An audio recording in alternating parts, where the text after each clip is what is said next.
We are back. Welcome everybody to uSTADIUM Fantasy Live, the off season. I see Stefan is back in his house. I love to see it. Nothing is out of place. Everything is always in the same place. I hope that you're paying your housekeepers good money, my man, because everything looks sharp. How you doing, brother? How's the weather in cold Tampa Bay? It's hot, man. I got out this morning. It's like I sit outside, 20 minutes, have a coffee, just soak it in for a little bit. No, my friends up north, they're freezing there. You know what's off. So yes, we are freezing. But it got hot. What's off? Yeah. So I can't complain. Florida is what it is, but at least we've got the heat when no one else does. So yeah, there was a guy in the Olympics, the skier. He was in the news recently for having a frozen member. His member got frozen while he was skiing, and I thought that's just a normal occurrence where I'm from, but this guy's making the news because of it. So it's definitely cold where we're at. The spring season is right around the corner. I'm excited for it. This episode here, we're going to be talking probably my favorite topic of fantasy football. We're talking running backs. We're going to give you our way too early top 2022 running backs for the season. It is the day of twos. It's February 22nd, 2022. We're talking top 20 running backs for 2022. And it's just one of those, it's got to mesh. It's all got to work. Yep. Well, we're going to do it a little differently this time around. Last week, talking about our quarterbacks, we explained to you guys individually why we had them where we had them. This time, we're going to kind of put our lists against each other and kind of pick apart each other's lists and ask each other why we have guys where we have them. I've seen Steph's list. I'm ready to light it up, and he's ready to light up my list. I'm sure of it. Oh, been writing notes. I hope so. But before we get into that, man, I got to ask you, we just finished the draft not too long ago. It was your first Devy draft, was it? Honestly, yeah. I was searching for one for months, and then Chris comes calling. He goes, "Hey, I've got a dynasty league." I'm like, "Yes." Yeah. It started off really rocky though. I know you know what I'm talking about. When I made a trade I thought was a 1-for-1, and ended up losing my entire farm of Devies, but that was fixed thanks to my commissioner, right? You will find out sooner rather than later how important those Devy players can be, because one of the aspects of this Devy is you're trying to predict that first round of rookie drafts in the next 3 to 4 years, right? So you're drafting guys in college that aren't going to be eligible until about 2023, 24, and 2025, right? So essentially they're lottery tickets. You traded a bunch of your Devy picks. Yeah, I traded my basic. You only ended up with 2. You drafted was it Najigba and Burton? You did, right? 2 solid picks to help you out.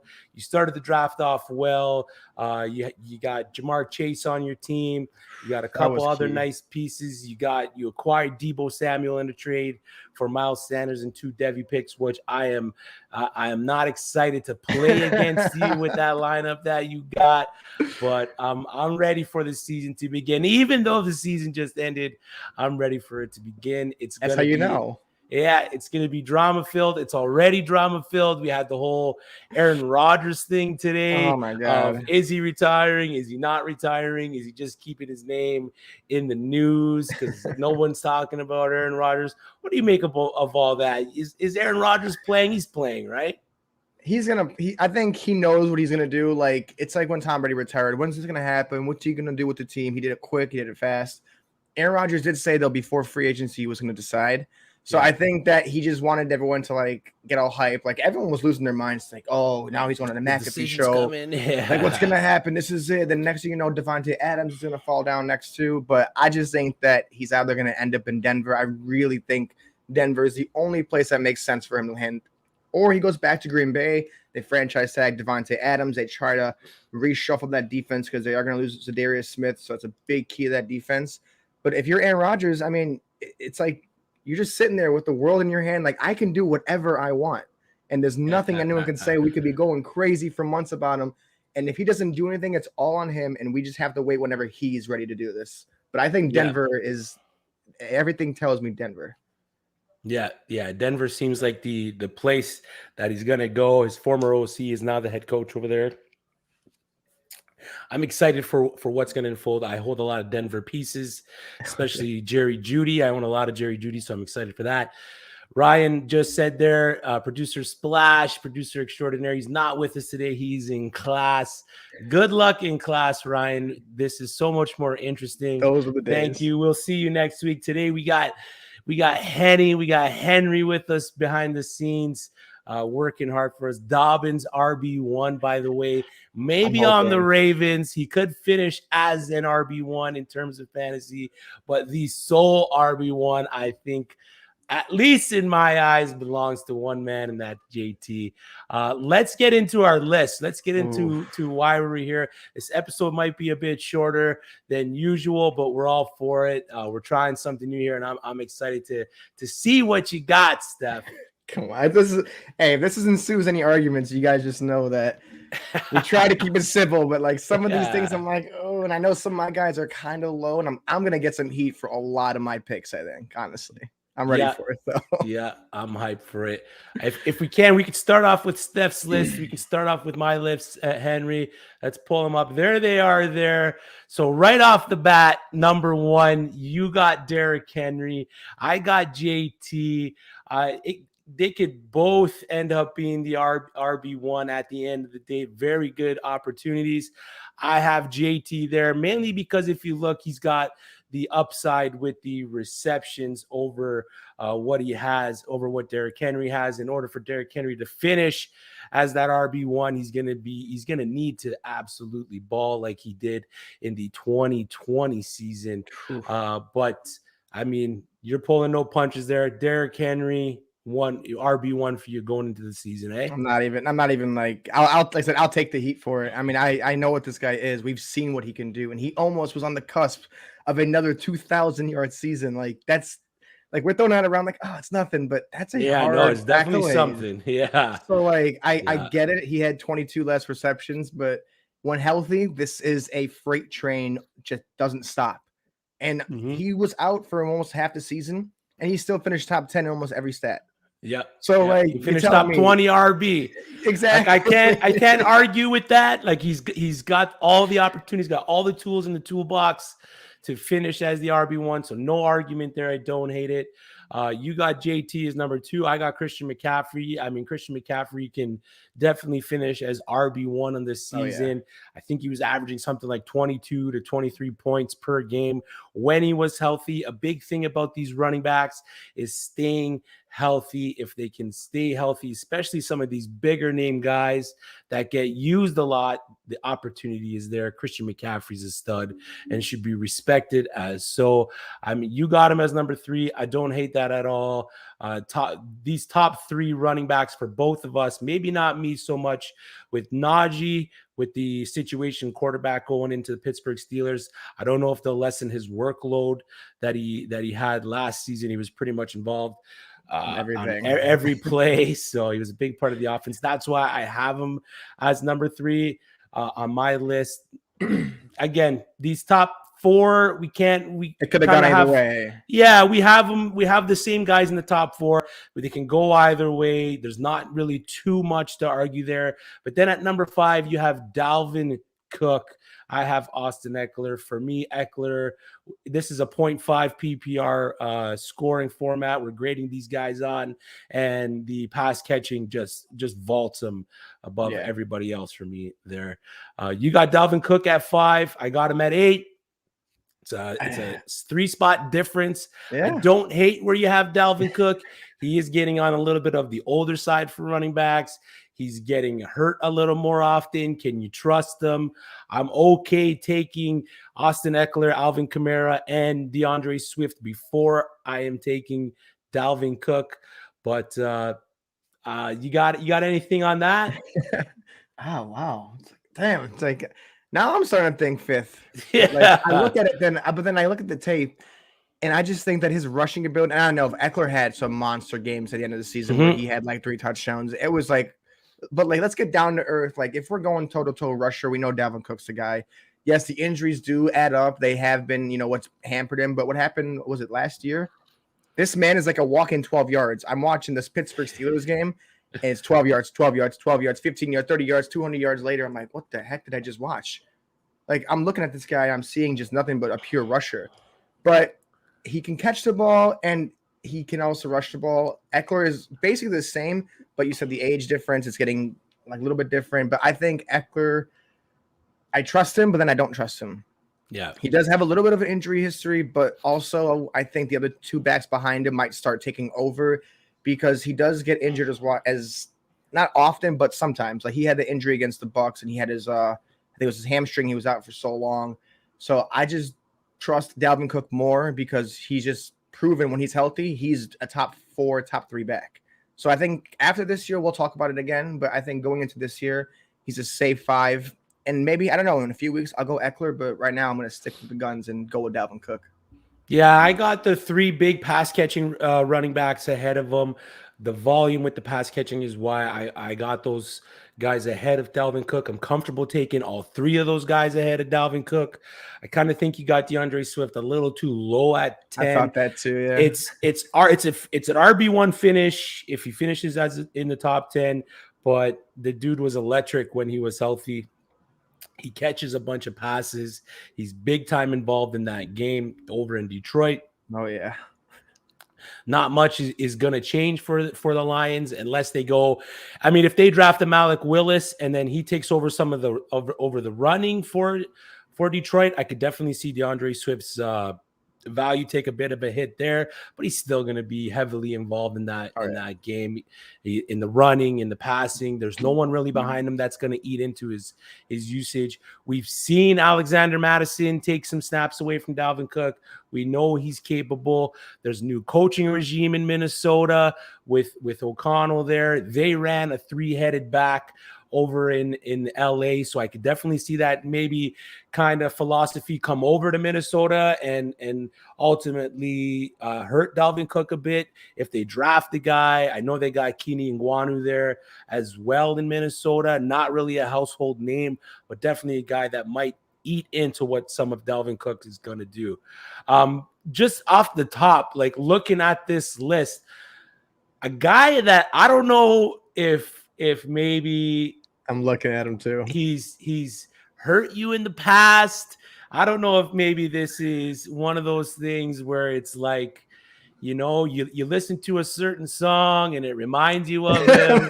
You watch a certain movie and it reminds you of him. And then when you're reminded of him, you just want to cry. I don't know what this guy has done to hurt you, Steph, but not having Josh Jacobs at all in your top 20, it threw me through a loop there when you sent me the list. And I was just like, man, who is he taking above Josh Jacobs?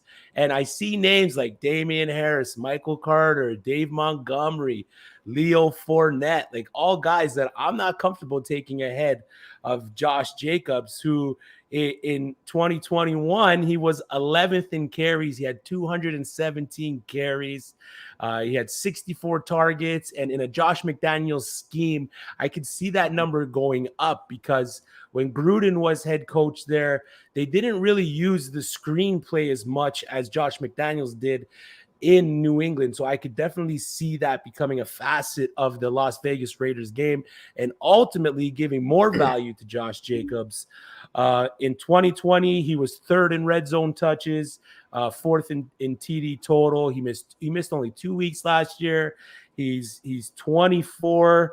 But again, like in the 2 startups that I had over the past couple weeks here, I got him at RB15 and RB18, which to me is great value. He has all the potential to finish inside the top 10 with the new coaching scheme. He's really coming into his own. It's the 4th year in the league for him. I really see him continue to make that step forward. So when I didn't see him in your top 20, Steph, I was kind of. I was like, whoa, this has got to be some recency bias. Did he hit on your girlfriend? Like, what is the story here? Honestly, it was when I sent it and it was like, I got to the point where I was like looking over it. I was looking at yours, looking at mine. I'm like, what doesn't seem right? And I wanted to put him in at 17 over Aaron Jones, but like it kind of just like slipped my entire like mind that day because I sent the list and I'm like looking, I'm like for like a day after, I'm like, what am I missing? I'm like, who is the guy that's there? It is Josh Jacobs. I'm like, no, and I right when you mentioned it, I'm looking again. I'm like, oh my god, I'm looking. I'm like, I forgot Josh Jacobs. Yeah. Now I'm not gonna sit there and say he's gonna crack even the top. Okay. At 13, Leo Fournette, I know it sounds like, well, why is Fournette up there? But, like, I think Fournette's a better pass catcher than Josh Jacobs. I think he stays healthier than Josh Jacobs. I put him over Aaron Jones because Aaron Jones, I'm going to just pretend that Aaron Jones is now a Josh Jacobs. That's my goof up. That was where I wanted to put him. But, like I said, I goofed up on that. I'm like, dang it.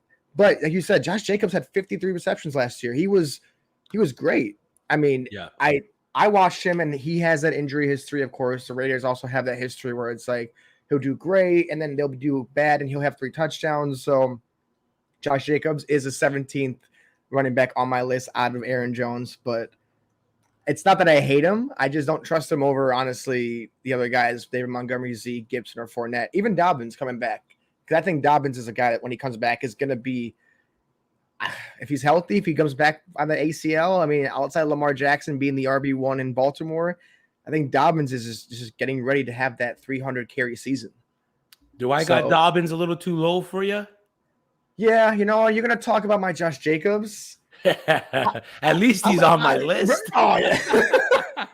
Josh Jacobs, I'm sorry. There's nothing against you. It just slipped my mind. Yeah. But I do think you're disrespecting J.K. Dobbins a little bit. Like that one season he had at the end of the season, it's like great. But then Harbaugh, he makes dumb decisions. I'm sorry. Like he plays his whole starters against Washington in a preseason game where he tears his ACL. And then, I mean, come on. So I don't know. I think Dobbins is poised for a top 10 year if he's healthy and they play smart. 12 is the lowest I'll go, but 18, I just think it's mad right disrespectful. Yeah, it very well can be. I can definitely see him going up over to that Barkley? Top 15 range. Yeah, I mean, it's Barkley season. The hand clapper is gone. 4 years later. Yeah. I think you have Saquon just a little too low. It's not really something I can really stand behind. The offense will be brand new in New York for the Giants. The scheme last season just didn't fit. The Giants ran league worst or near league worst 24.6 times per game, which put them at 27th for that total. So they weren't running the ball a lot. So the opportunity for Saquon Barkley to produce will be there. Just like you think I have J.K. Dobbins a little low, I think you have Saquon Barkley a little low. I mean, pros right away. Jason Garrett's gone. The hand clapper's gone. The talent is there. We've seen it.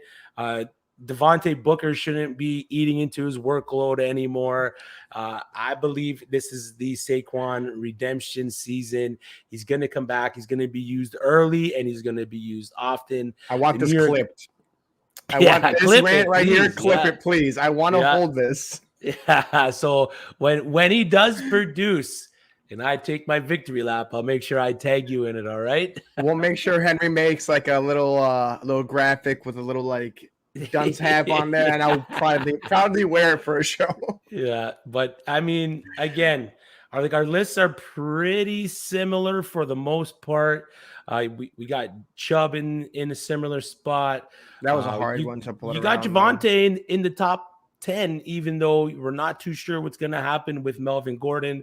We're not too sure what's going to happen with the quarterback situation for the Denver Broncos. I got him at 15. If Aaron Rodgers goes, is he your top 10? If Aaron Rodgers is there now in Denver, we'll say Melvin Gordon is gone. He's a top 5 running back, right? Top 5 would be tough. Top 10, I would definitely put him in the top 10. I'm not too sure who I would bump out, maybe right at 10 or 9, maybe even at the 8 spot and bump Dalvin Cook and everyone down. Like, I'd be okay with that. I'd be a little weary. We know the guy can ball. When he was the starter for that one game, he finished as the RB1 on the week. Was that against Cleveland, right? Yeah, and Cleveland was no slouch defensively against the run either. So if everything lines up for for Javonte this season, I could definitely see him finishing in the top 10. Where you have him ranked, is that his ceiling? Is that your ceiling for him? Or is that where you think he'll finish? So Is he going to go much higher? Because you have the pass catching backs pretty much ahead of him, other than Derrick Henry. Yeah. Honestly, like you said, these lists will vary, more and more. We know things when they happen. I have him at 8 only because I'm more reluctant to put him over 8. And like you said, 7, Kamara, I can't do that. Eckler, I can't do that. I can eventually bump down Dalvin Cook if I see, how training camp goes, how all that goes before the season. I think his floor and his ceiling, his floor is, I would say, give him 13, 14. I think the lowest you can go is 14. I think the highest you'll go is probably 7, taking Dalvin Cook out. Now, if it's the picture perfect offseason where they get the guys, they draft well, I still would hold him there at 7 until I see a few games in. If we do these in the season where we see every week progression, if he's starting to become that guy, because when he played against Kansas City, even like that was like a game I was crying nuclear game, and he was making the receptions, he was doing the rushes. So it looks like he can maintain both receiving back and rush back in that offense. It's just there's a pesky little like leech bug or whatever you want to call him in Melvin Gordon. That's like anything you can do, I can do just as good. So yeah, exactly. If he's gone, I'm going crazy with Javonte. But if Melvin Gordon's there, I'm gonna put him down maybe into the 10, put DeAndre Swift up. The only reason I have DeAndre Swift lower than you is because of injuries. It's like he gets he's crazy, freakish starts. He's top 3 in receptions for 6 weeks, and then he's out from Thanksgiving all the way until week 17. Yeah. So it's he's a guy who's oh, what is he gonna do for me? Oh, he's great. He's great. Oh man, another injury. I want to see a full DeAndre Swift, and I want to see the Lions use him without having Jamal Williams there. I hate seeing Jamal Williams in the background. I hate seeing Melvin Gordon in the background. Let these guys flourish, but also don't abuse them, because they'll become like Zeke Elliott, where it's you ran through him for years, and now it's oh, this is his healthy year, he's gonna be good. I heard that last year, and what happened? Tony Pollard's there, so that's why I look at Zeke at 10. I'll tell you what happened though. Tell me. He finished as RB6 with a bum knee and the rumblings of Tony Pollard behind him. I mean, having him at RB15, I think is a bit of a stretch. The contract is going to warrant the playing time for Elliott. There's no way they will be paying him to concede any type of valuable playing downs to Tony Pollard this season. He was 10th at the position in snap share. He was RB7 in terms of carries. He had 237.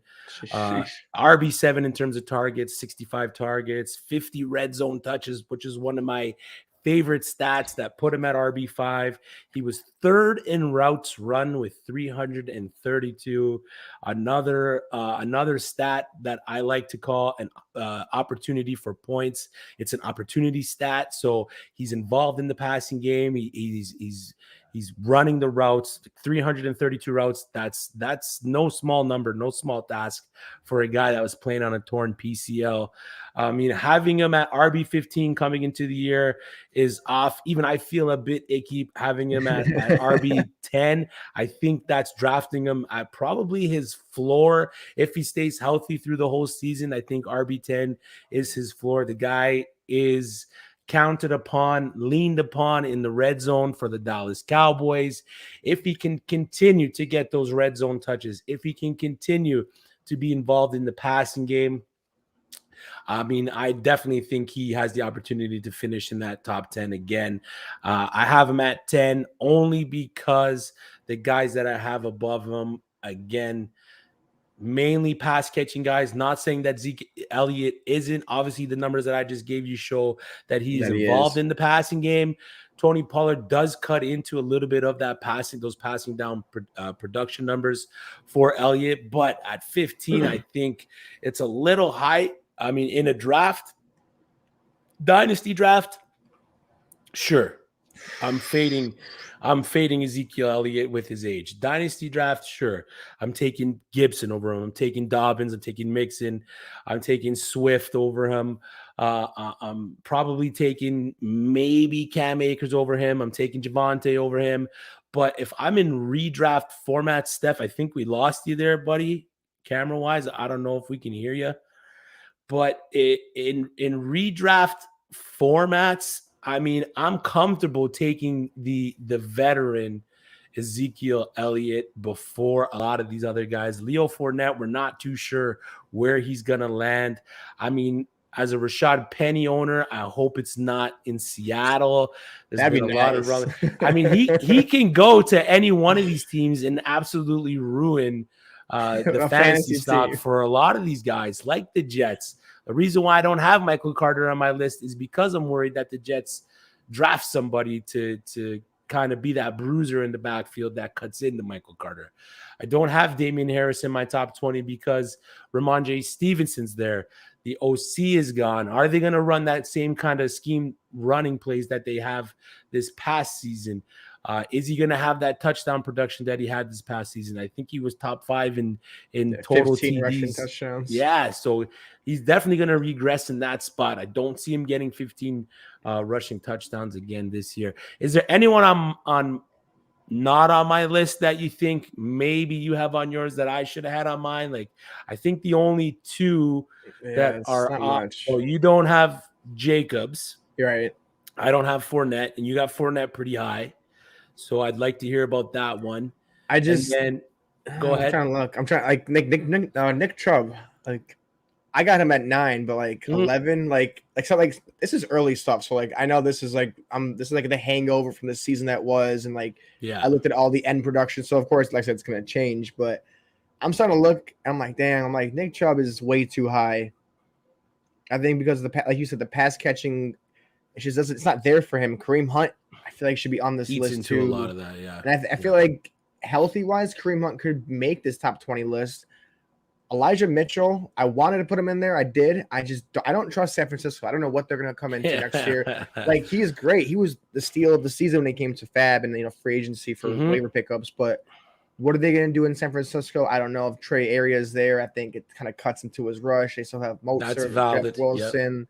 They have 3 running backs that are still there. Honestly, another one that I don't have on here, and I think I'm perfectly fine with it, is Cam Akers. I mean, I know he's still coming off that Achilles, injury. He's still trying to be 100%, but I don't know if he's going to be that guy that we're all hyping him up to be. And like, I know I want a few shares of him, but like, I also would like to trade for him, but I'm not going to give a king's ransom for a guy coming off an Achilles injury. So it was hard to put him up there. I wanted to like put him in the top 25 because I think if he comes back next year, if they make him the prime back and they just kind of like give him better plays, a better like run scheme, because in the Super Bowl, he was kind of getting locked down. I mean, I watched him in the game before that. He kind of, even against Tampa, he had better receptions than he had runs. So maybe LA tries to draft a bigger bruising back, almost how like Michael Carter kind of is. But I mean, I think I got to look at this list one more time and just kind of reshape some people, because I'm coming off that Super Bowl hangover and I'm like, Zeke at 15. I'm okay with Zeke at 15 because I think he's getting older. He's 7 years in the league now. I don't know if they're going to either maybe trade him, maybe because it's too high of a contract, or try to get in like a negotiation in a contract, save some cap. But I think Leo Fournette proved that in Tampa, after the first year they came back, he was a reception hog. Like he was a guy who could catch the ball at the backfield. He was rushing the ball. He had what I think was 2 touchdowns against the Rams. And I know it was like end of the game stuff, but like that's still a good game to have. So I think Leo Fournette's being underrated because of his past, but not really looked at what he did in Tampa, because in Tampa, he was pretty successful in the pass game and the run game. Yeah, so I think definitely. If Seattle takes him with Russell Wilson, that's a nice shiny toy to play with. That's someone that could get you out of some situations on 3rd and 8, like Tom Brady was in last year, or like that run against the Rams where it's like you need that touchdown run. I feel like Leonard Fournette's got the confidence to go back to where he was. Yep, I agree with that. We got a question here from Albert Marroquin. Great question heading into the 2022 season. Where do y'all have Travis Etienne? Sorry, I got mixed up with his brother. Travis Etienne. I mean, I currently have him at RB25 coming into the season. I'm excited with the new coaching staff. I'm excited to see him play in the NFL last season with the Liz Frank injury, which is a little worrisome for the running back, but the new science and stuff like that in the health industry, I don't see it to be too much of a problem. He's going to reunite with Trevor Lawrence there in Jacksonville. My only worry is if Doug Peterson kind of runs that scheme that he had in Philadelphia, where he kind of uses every RB in the room, where it's going to be, say, Etienne. If they don't trade James Robinson's there. They could draft a guy because he wasn't part of the current coaching scheme or the current coaching staff's draft. So they might evaluate him, see where he's at. Yeah. So he could definitely creep into that top 20 by start of the season when redraft leagues get hot in that August month, late August. If we can really see what he's doing in training camp, what he's doing in preseason, we can find out what his role is. If he becomes that pass catching back that he was in Clemson, I could definitely see Etienne climb up into the top 20, top 15. I think he's one of those value running backs that you're going to be able to draft late in your leagues. Dynasty leagues, you might have to reach for him a little bit. I've seen him go quite early over a lot of some of these other guys here, especially some of these guys on the 26 and older side of running back age, which is considered a little old going into, I mean, dynasties, right? Yeah, exactly. Dynasty's a different beast when you're talking about running backs. That is definitely, I learned that single-handedly this year, that Dynasty, like, this is all redrafts, like I said, 0.5. And these are like, hey, you get 1 year and ditch them, then come back next year and get someone else. But in the Dynasty League, like you said, ETN is a sneaky good guy that I've seen in our league got snatched up. I'm like, man, like I wanted him because I don't want to take James Robinson. Yeah. So I'm looking at your team. I'm like, this guy's got, like, I have Damian Harris. You have Ramondre Stevenson. I'm like, these are guys that you want next year. You want the year after that, because in Dynasty, these guys are gold mines. They're like Bitcoin. You just wait for it to go up. Exactly. So ETN is, especially it's exactly, especially the running back position, which is volatile. The turnover is crazy. It's high rate turnover for these running backs. So you want those handcuffs. You want those young running backs that maybe didn't see so much of the field that first season or came on the second half of the season. Guys behind guys like AJ Dillon per se, in Dynasty, you might be seeing AJ Dillon go before Aaron Jones because of the age. And he costs a lot of money to get to. Exactly. Go ahead.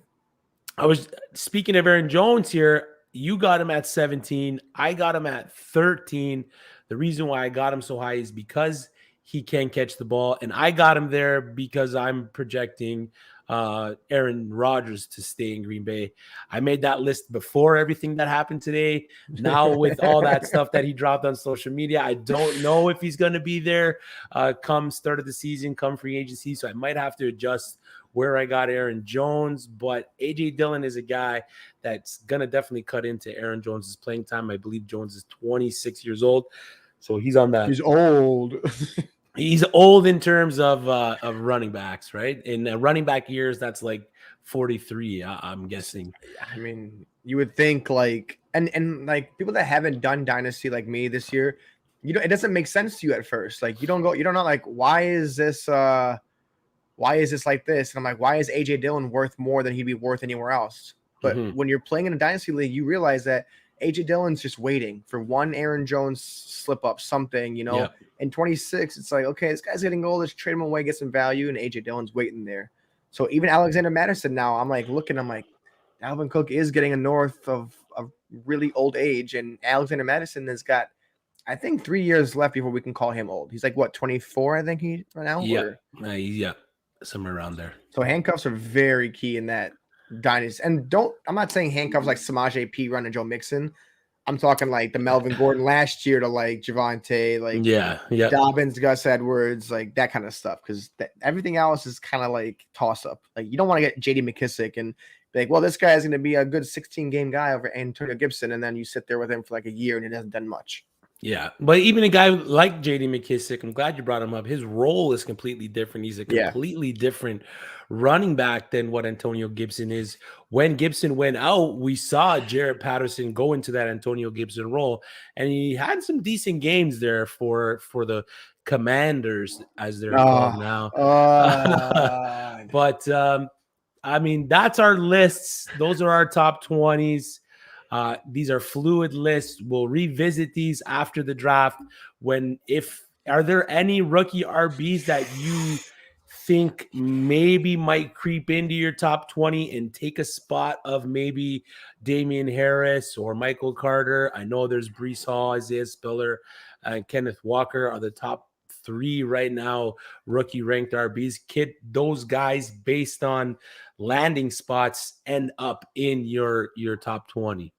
I am every day becoming. I'm not gonna say the receiver I like until next week's show because I've been looking at this guy for a minute now. But Brees Hall, Isaiah Spiller, and Kenneth Walker. Like in dynasties, I have the 105, and I'm looking at every one of them. I'm like, these guys are legit playmakers. These guys are guys that are like household names. And I think honestly, the one guy that's gonna break, I think, the list this year, a top 20, is I think it's Brees Hall. I think Yeah. I love what I see from this guy. Like he is a stud, and I think he was like a 20+ touchdown streak in college. Like this guy was crazy.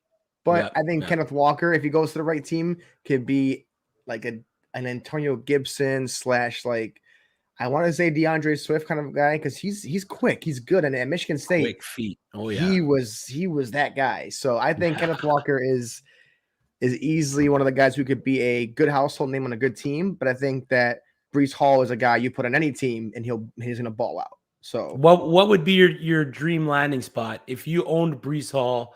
What would be your dream landing spot for him to go? Would it be maybe the Dolphins, the Falcons? I mean, I didn't see Cordero Patterson on your list. I was a little upset about that because you were so high on them throughout the season. I was too, but we don't know what they're going to do in Atlanta. Yeah. Maybe even Buffalo.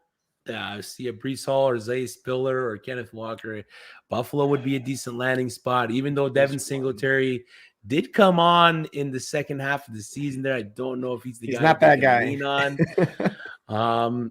What other spots would be there for you? Let's see. The Bengals don't need anybody. Steelers don't need anybody.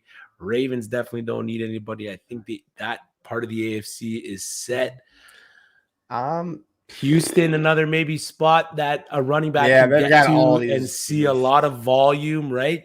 Because you want these running backs to go somewhere where they're going to be used a lot. And that's what it's going to make their value. Like I don't want some guy going behind another running back who's like, okay, now Brees Hall, you're going to sit behind this guy. It's like that's wasted talent and that's losing you games.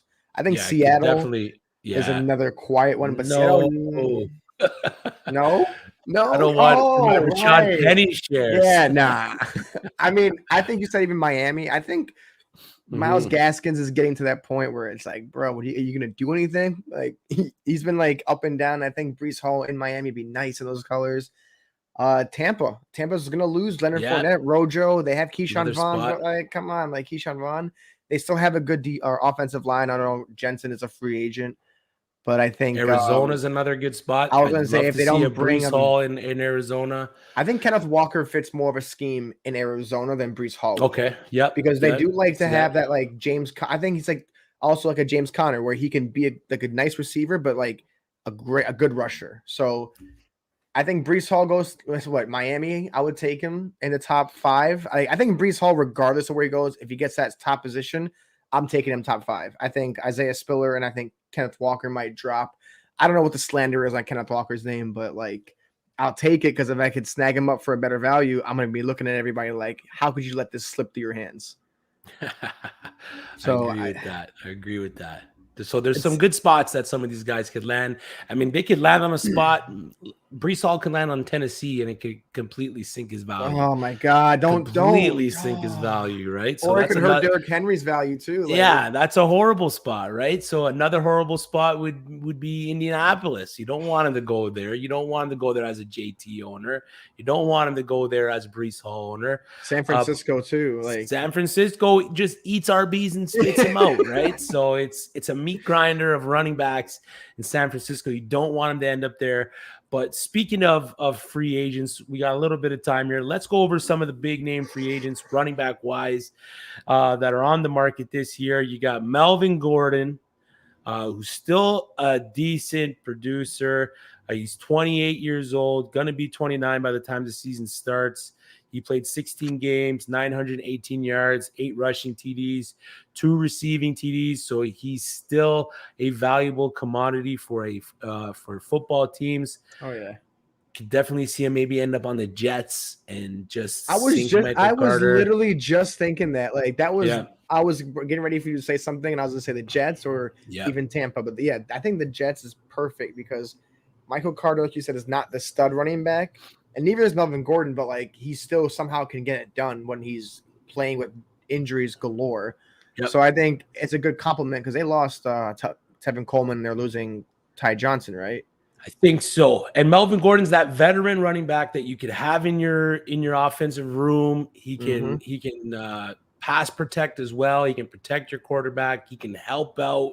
So he's a guy that could go to one of these teams with these younger quarterbacks and definitely help them in the running game and the passing game. You got David Johnson, 30 years old, not really so much of a big name anymore. Leo Fournette, we talked about earlier, some good landing spots for Leo. Again, Miami, Seattle, a couple good spots for him to land. Then you got Cordero Patterson. Go back to Atlanta, please. Go back to Atlanta and do good in Atlanta. I just don't think, I don't know what they're doing. It's like the easiest sign, and I'm pretty sure he's not going to ask for like 60 million. He's going to ask for something decent. And when he played last year, you guys held him out of a lot of the games because of the veteran rest. Like, what is that? Like, you sign a guy to play 15, 14 games, like, bring him back. That's your running back. Get some other guy. Like, you know what? If Breece Hall does end up in Atlanta, that could be a great, like, 1-2 spot. Great spot. Because Mike Davis was Mike Davis. Like, we just got fooled by this guy's freaking thighs that he was like the biggest running back. And like, oh, here comes Saquon Barkley 2.0, and Mike Davis disappears. Cordero Patterson starts to disappear. So maybe Atlanta is like, let's get this guy running back because Atlanta's had decent running backs in the past. Like you can get like the Michael Turner kind of a back. Like you get that kind of person, then you're looking at a different offense for Atlanta, and then a less predictable offense for Atlanta. Yep. And then you got Rashad Penny. 6 touchdowns, 749 yards, only 10 games played. So he needs a co-op role. He can't. I don't think he can take that head. Yeah. I think you're right there. I think he may be a nice accent piece to a team, relief guy.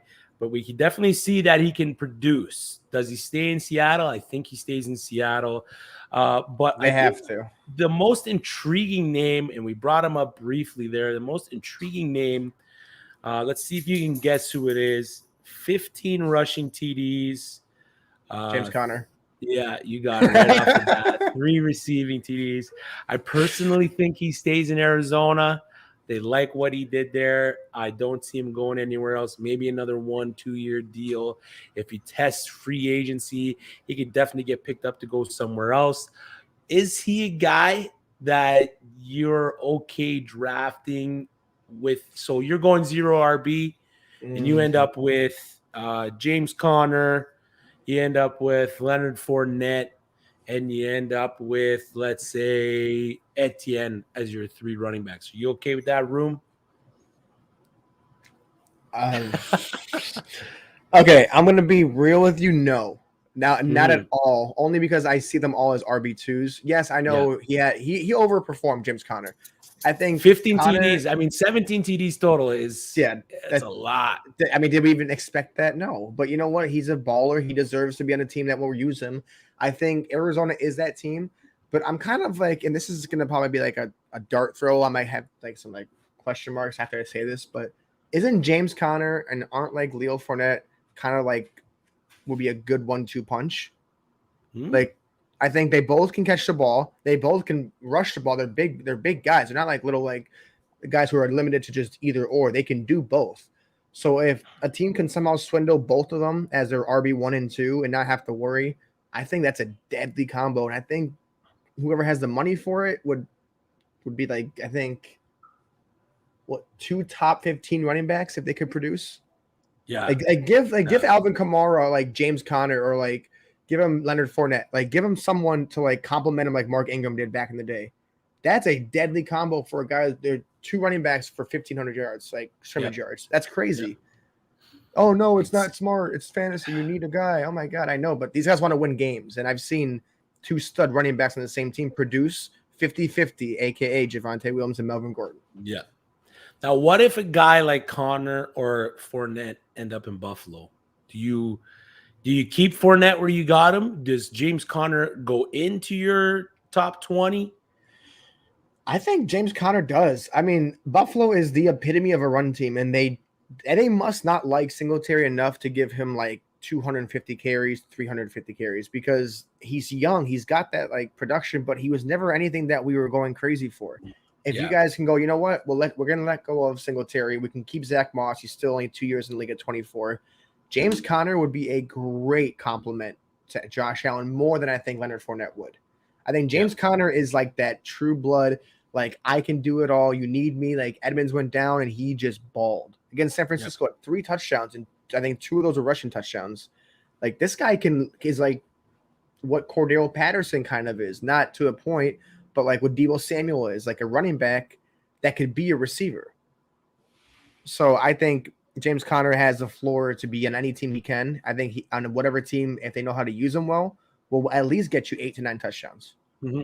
Not 15, and if he does, I mean, crap, that's insane. 2 years back to go. But I think he's a 800-yard rusher. You know, I think 10 total touchdowns receiving and rushing, and I think he can bring in 50, 60 catches again. But he has to stay healthy. He has to stay healthy. That's the only thing I'm scared about. Yeah, I agree with that. I'm going to throw you some numbers before we finish here and see if you can guess the guy.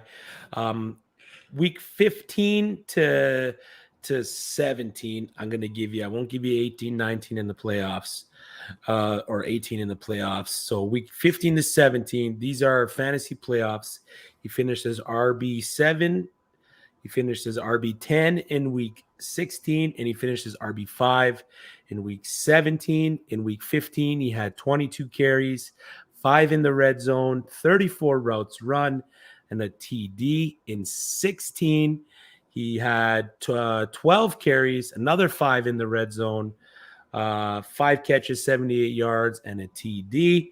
And in week 17, he had 23 carries, 9 in the red zone, 2 TDs, and 110 total yards. Is this a guy that you would buy looking at this production? And who is it? Najee Harris? This is Devin Singletary of the Buffalo Bills. You set me up. They really found out that they had a capable enough running back in that backfield to carry the Buffalo Bills to a decent playoff run. In the playoffs, week 18 versus the Jets, he had 19 carries, 6 in the red zone, 19, which was the first round of the playoffs versus New England, 85% snap share, 16 carries, another 6 in the red zone, 2 TDs. And then versus KC, he only had the 10 carries, 2 in the red zone, 51 total yards and a touchdown. So they really leaned on him. If they continue that pace, if they continue that workload, if they don't draft anybody in Buffalo, if they don't bring in any free agents in Buffalo, are you comfortable having Devin Singletary as an RB2 heading into the 2022 season? Man. Or are you keeping him what he did between weeks 1 and say 14? It's more. See, if I'm giving him, I'll take him. If I can get him for cheap, I'll take him. Yeah, but you're not reaching for him. No, I'm not going to reach for him. And even if the Bills don't bring anybody in? If the Bills don't bring anybody in, I will maybe reach a round or 2 depending on my roster. But if I have a roster that's capable enough where I have like 2 good running backs, or if like I have, receivers and some bench, okay, maybe I'll take him in as like a 9th round pick, 10th round pick. Like say I take my quarterback, I have 3 receivers. I'm like, I can use him on my running back, because he's a guy, like you said, you stash. There are guys that you draft not to play a single snap until week 16, 17, 18. Those are guys that you hope, okay, I'm drafting this guy in hopes he's X, Y, and Z. Devin Singletary is exactly what you just said. Like he wasn't nothing really much throughout the first, 14 games, and then next thing you know, Buffalo starts to learn how to run the ball. They use them. Exactly. I mean, yeah, they use them. They found out they have a running back, and he does play for their team, and he does suit up every time behind Josh Allen. And I mean, watching that New England game, he just ripped them apart. And New England's not like they're not like a easy to flow defense. Like they are pretty good against the run, but for them to embarrass them, Devin Singletary, if he ends up somewhere else, I'll give him another chance. I just don't like him in Buffalo because Buffalo is like, hey, Josh Allen, you run the ball and pass the ball and everything else, and we'll have Devin Singletary sprinkle a few 5 rushes. Accent. Yeah. So, Devin Singletary or AJ Dillon? Current situation. AJ Dillon. Ooh, I think he's gonna. I feel like AJ Dillon's a guy. It's like we saw last year what he was gonna do. I think this year is like they realize this guy is a stud. And we're wasting years of his career doing nothing. Yeah. But if Singletary's not on the Bills, we can come back to this. I think if he goes to a team like the Miami Dolphins, then I'll take Singletary over AJ Dillon. But right now, I just think he's just too caught up in the Buffalo Bills backfield, and they're just too comfortable with what they have. Devin Singletary or Elijah Mitchell? Elijah Mitchell. He's a stud. That guy's a stud. Okay. He's a true. I couldn't tell you didn't have him in your top 20 there. Because I don't know what San Francisco's gonna do. It's like look, this is Raheem Mostert. Look at the numbers he had this year. Look, it's the same guy. 5 injuries later. Oh look, Jeff Wilson, same guy. 5 injuries later. He's Elijah Mitchell. Prove me wrong. I want this list to be changed the next time we do it. I want to be proven wrong. I want to see training camp. I want to see all this extra stuff because it's going to be a lot different. This is just based off what I'm like I said, the hangover from the season. I'm still missing it. So I'm looking at all the old runs, but that list is going to be dramatically different the next time this subject comes around. Yeah, I really do like these way too early lists. They give us a look into what we're thinking right now. Again, they're going to be fluid. We're going to revisit these after the rookie drafts. I can't wait for these rookies. Yeah, I know. It's going to be great, man. It's only a month and a little bit away before we get it. March is probably going to seem so long. Then we get into April and we get into the drafts, and then you're going into rookie drafts. So we're going to have a bunch of content for you guys. We're going to be breaking down rookies by positions. We're going to have guests to come on and talk to you about this rookie class. A lot of people are saying that it isn't that great of a rookie class for fantasy. A lot of people are saying that it's a little bit deeper than usual. It's really top heavy. The quarterbacks aren't that great. The wide receiver, it's a wide receiver heavy.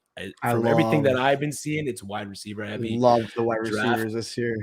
So we'll get into the wide receivers next week for you guys, and then we'll get into the tight ends, and then maybe if we feel like it, we'll talk kickers and defense. No, kickers are not people anymore. Yeah. Thank you for not having them in your league. That was the first thing, and they're only used for draft picks. Yeah, so dynasty, you can't have kickers, man. It's not part of defenses. It. I like team defense. No, redrafts, it brings a little bit of redraft is fine, but like.